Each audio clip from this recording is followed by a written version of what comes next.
Moral Character in Islam Part 2. Some aspects of the Prophet's life and high moral standards. The Prophet was the epitome of good moral character. The Prophet was the epitome of good character and personal integrity.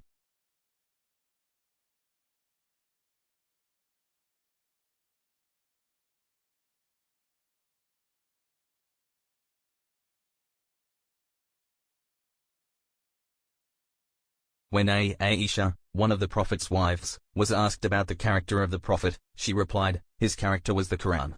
Musnad Ahmad, 24601.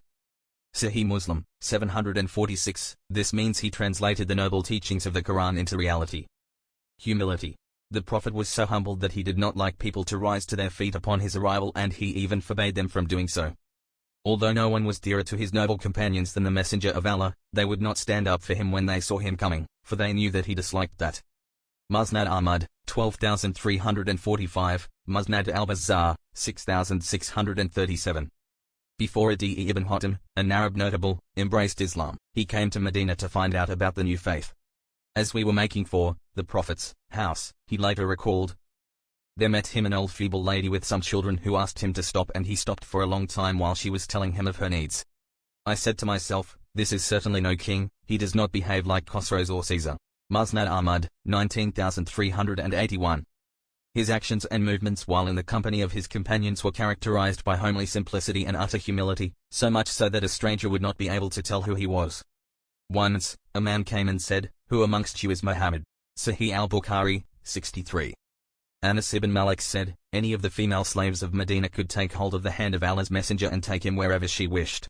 Sahih Al-Bukhari, 5724. The expression take hold of the hand of Allah's messenger is an indication of his extreme kindness and prompt response to the young and the weak.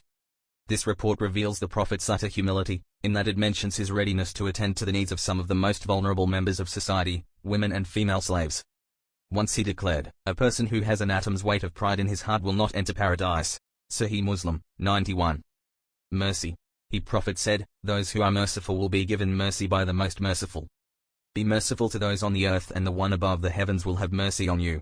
Sunan at-Tirmidhi, 1924, Sunan Abu Dawud, 4941. His mercy embraced countless aspects, including the following.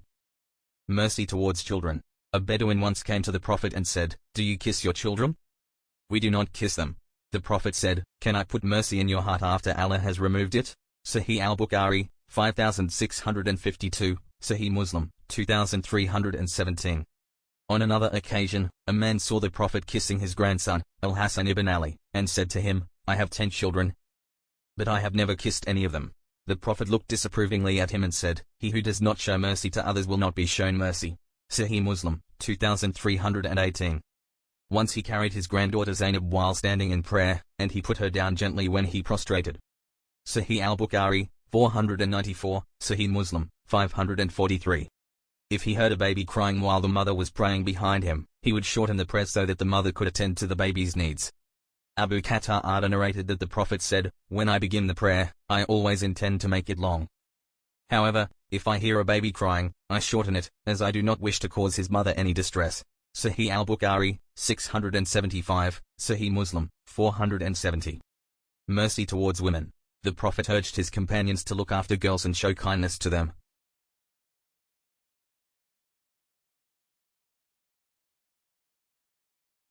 He used to say, whoever is in charge of any of these girls and treats them well, they will be a shield for him against the fire.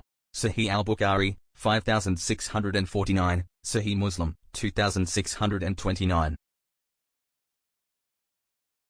He even stressed that women must be given their rights and be well cared for, and commanded Muslims to make this issue their concern and to advise one another to do so. Take good care of women. Sahih Al-Bukhari, 4890. He was a shining example of kindness to family members. He once sat beside his camel and put his knee for Safiya, one of his wives, to put her foot on, in order to get onto it. Sahih Al-Bukhari, 2120. Whenever his daughter Fatima came to visit him, he would get up to welcome her, take her by the hand, kiss her and make her sit where he was sitting. Sunan Abu Dawud, 5217. Mercy to the weak members of society. Allah's messenger likened a person who looks after a widow or a poor person to a warrior who fights for Allah's cause, which is a highly meritorious deed in the sight of Allah. The Prophet commanded people to sponsor orphans and look after them. A person who takes care of an orphan, and I will be like this in paradise, he once said, joining his forefinger and middle finger together by way of illustration. Sahih Al-Bukhari, 4998. He considered a person who looks after a widow or a poor person just like a warrior who fights for Allah's cause, or like one who performs prayers all night without slackness and fasts continuously and never breaks his fast. Sahih Al-Bukhari, 5661, Sahih Muslim, 2982. He regarded showing kindness to the weak members of society and giving them their rights a strong reason to gain Allah's victory over the enemy, as well as gaining more means of subsistence. Seek help among your weak ones, for you are given provision and help only because of the weak amongst you. Sunan Abu Dawud, 2594. Mercy towards animals. Once, seeing a mother bird flapping its wings in desperation after some of his companions had taken some of its chicks away, the Prophet disapprovingly said to them, "Who has distressed this bird by taking her young? Give her chicks back to her at once." The Prophet's comprehensive sense of mercy extends even to animals and insects. He urged people to show kindness to animals and warned them against harming them or laying loads on them which are more than they can bear. He said, "Allah has prescribed proficiency in all things. Thus, if you kill, kill well, and if you slaughter, slaughter well. Let each one of you sharpen his blade and let him spare suffering to the animal he slaughters." Sahih Muslim, 1955. Once he noticed a mound of ants which had been burned up. "Who has set fire to this?" he asked. One of his companions replied, "We have." "No one should punish with fire except the Lord of the fire," he disapprovingly said. Sunan Abu Dawud, 2675. Justice. The Prophet upheld justice under all circumstances and judged by Allah's rule even if that was against one of his closest family members, in compliance with Allah's command, "O you who believe, be upholders of justice, bearing witness for Allah alone, even against yourselves or your parents and relatives." Surah An-Nisa, 4-135. When some of his companions came to intercede with him on behalf of a noble woman who had committed a theft so that she would be spared the punishment, he said, "By him in whose hand is Muhammad's soul, even if Fatima, the daughter of Muhammad, committed a theft, I would cut off her hand." Sahih Al-Bukhari, 4053, Sahih Muslim, 1688. The Prophet dealt justly with everyone, friends and foes alike. When he declared all forms of usury, riba, forbidden, he stated that the first usury he declared entirely remitted was that of Al-Abbas ibn Abd al-Muttalib, his own uncle. "The person whose usury I claim authority over is Al-Abbas ibn Abd al-Muttalib, it will be abolished, all of it." Sahih Muslim, 1218. A civilized and cultivated society in his estimation is one in which the weak can claim their rights without fear or hesitation. Woe to the nation whose individuals do not give the weak his due in full. Sunan ibn Majah, 2426. Benevolence and Generosity. The Prophet was the most generous of all people, and he was most generous of all in the month of Ramadan when Jibreel met him.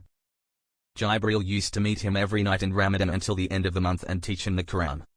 When Jibreel met him, he would be more generous in doing good than a blowing wind, which comes with rain and prosperity. Sahih Al-Bukhari, 1803, Sahih Muslim, 2308. He never denied the request of anyone who asked him anything. Once a man came to him and asked him for something.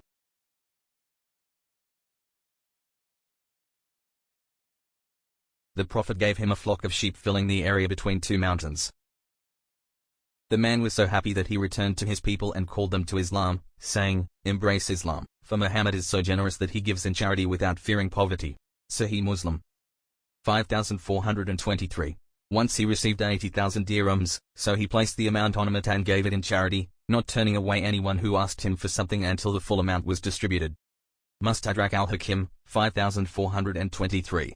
On another occasion, a man approached him and made a request for something, and the Prophet said to him, "I do not have anything right now, but you can buy something in my name, and I will certainly pay for it when I get the money." Umar turned to him and said, "Allah has not made it compulsory for you to do something beyond your capacity." This comment offended the Prophet a great deal. The man then said to him, "Spend in charity without fearing poverty, for the Lord of the mighty throne will not decrease your wealth." The Prophet smiled and his face was radiant with happiness. Allaah Hadith al-Muqtara, 88. When the Prophet returned from the Battle of Hunain, some new converts from the Bedouin tribes who were eager to get their shares of the spoils of war followed him. They drove him to a tree where one of the uncouth Bedouins snatched his mantle off his shoulders, thinking it was part of the spoils of war. "Give me back my mantle," he said, "for if I had as many camels as the trees around here, I would divide them all among you." You know very well that I am neither miserly, nor deceitful, nor cowardly. Sahih Al-Bukhari, 2847.